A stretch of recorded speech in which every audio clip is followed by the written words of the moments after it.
Assalamualaikum warahmatullahi wabarakatuh. Perkenankanlah, nama saya Rafika Hamim, NIM 2413201029. Baiklah, saya akan mempresentasikan tugas mata kuliah pengorganisasian dan pemberdayaan masyarakat dengan tema peran dan fungsi fasilitator. Yang pertama, hubungan antara pemberdayaan dan determinan sosial kesehatan. Pemberdayaan masyarakat secara langsung mempengaruhi determinan sosial kesehatan karena pemberdayaan individu dan kelompok memungkinkan untuk mengurangi ketimpangan sosial dan ekonomi, meningkatkan akses terhadap pendidikan kesehatan, perbaikan lingkungan fisik dan kesehatan, peningkatan akses layanan kesehatan, serta transformasi nilai budaya yang mendukung kesehatan. Yang kedua, pendekatan dan metode pemberdayaan dalam bidang kesehatan.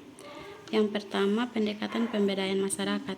Pendekatan pemberdayaan masyarakat adalah strategi yang digunakan untuk melibatkan masyarakat secara aktif dalam mengidentifikasi masalah, merancang solusi, dan mengambil tindakan yang mendukung kesejahteraan mereka, khususnya dalam bidang kesehatan.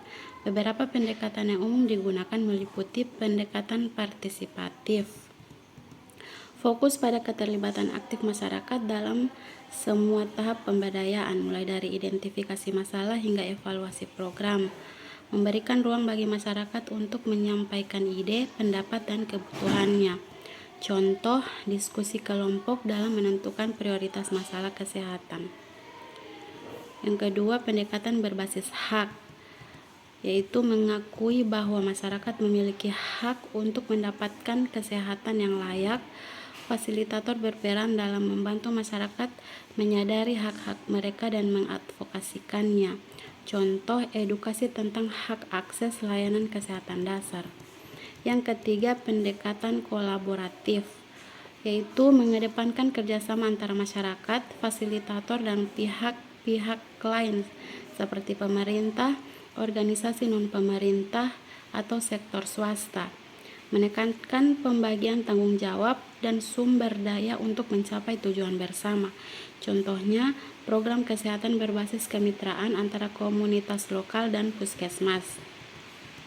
Yang berikutnya yaitu pendekatan holistik, yaitu melihat masalah kesehatan sebagai bagian dari sistem yang lebih besar, termasuk faktor sosial, ekonomi, dan lingkungan.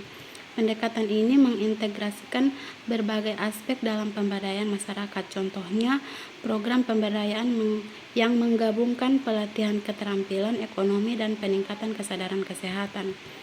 Dan yang berikutnya yaitu pendekatan transformasional, yaitu berorientasi pada perubahan mendasar dalam pola pikir, perilaku, dan struktur sosial masyarakat, bertujuan untuk memberdayakan masyarakat secara berkelanjutan melalui perubahan yang bersifat jangka panjang.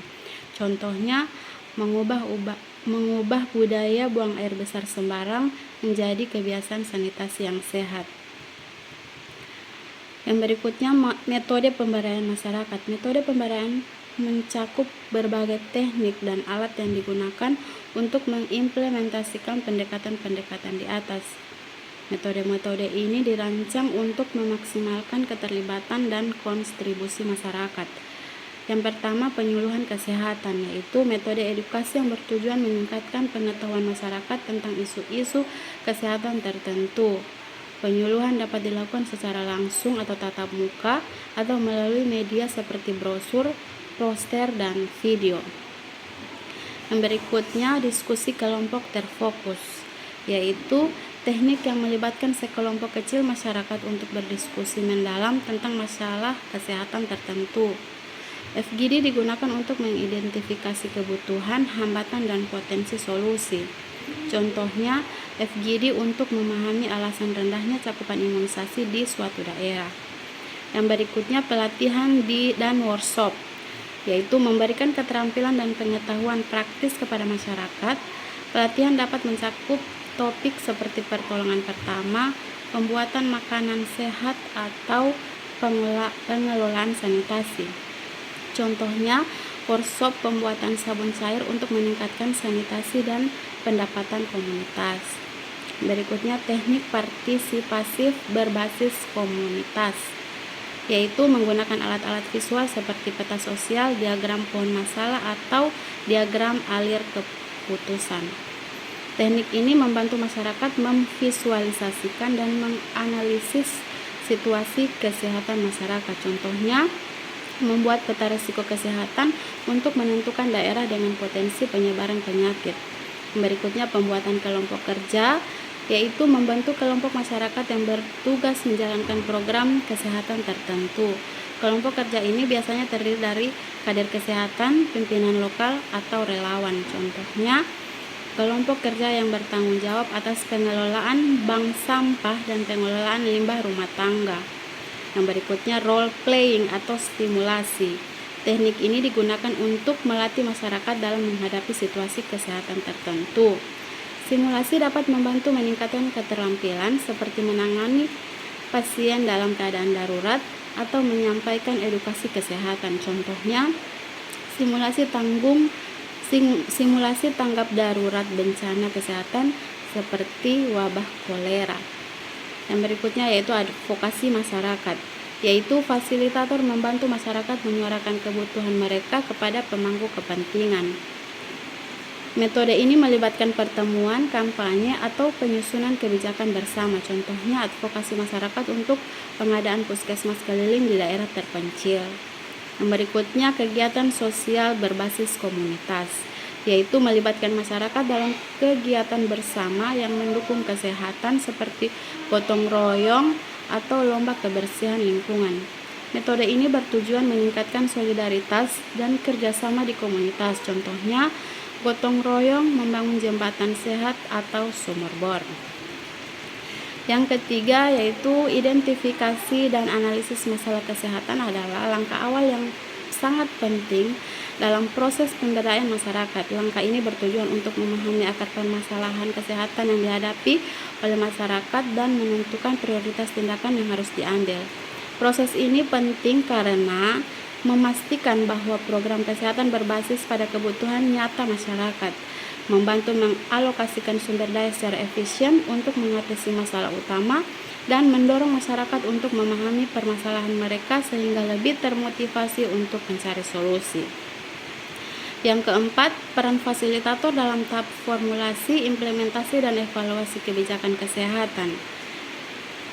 Yang pertama, tahap formulasi kebijakan. Pada tahap ini, fasilitator berperan dalam mengidentifikasi kebutuhan masyarakat, mengumpulkan data dan informasi dari masyarakat tentang masalah kesehatan yang membutuhkan perhatian kebijakan, mendorong partisipasi masyarakat, yaitu melibatkan masyarakat dalam diskusi dan konsultasi terkait rancangan kebijakan, dan memberikan masukan kepada pembuat kebijakan, yaitu mengomunikasikan temuan di lapangan kepada pemangku kebijakan. Yang kedua, tahap implementasi kebijakan. Pada tahap ini, fasilitator berperan untuk meningkatkan pemahaman masyarakat, mensosialisasikan kebijakan kesehatan yang baru kepada masyarakat agar mereka dapat memanfaatkan program yang ada, membangun kapasitas masyarakat, yaitu melatih masyarakat untuk mendukung pelaksanaan kebijakan seperti kader kesehatan dan relawan lokal. Dan yang ketiga, memantau dan mengevaluasi pelaksanaan, yaitu mengidentifikasi hambatan dalam implementasi kebijakan dan mencari solusi.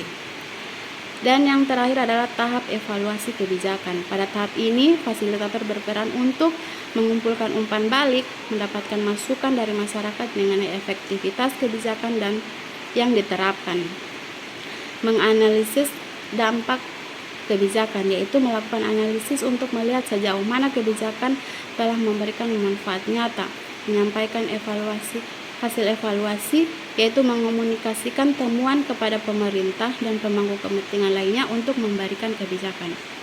Yang kelima, jika masyarakat kurang terlibat dalam penyusunan kebijakan kesehatan, fasilitator dapat yang pertama komunikasi efektif, yaitu menyampaikan informasi secara jelas agar masyarakat memahami pentingnya keterlibatan mereka. Yang kedua, penyuluhan tentang hak-hak, yaitu memberikan edukasi mengenai hak-hak mereka terkait layanan kesehatan. Dan yang terakhir adalah forum diskusi komunal, yaitu mengadakan diskusi untuk mendengarkan aspirasi masyarakat. Dengan pendekatan ini, partisipasi masyarakat dalam kebijakan kesehatan dapat ditingkatkan secara signifikan. Terima kasih, demikian presentasi dari saya. Wassalamualaikum warahmatullahi wabarakatuh.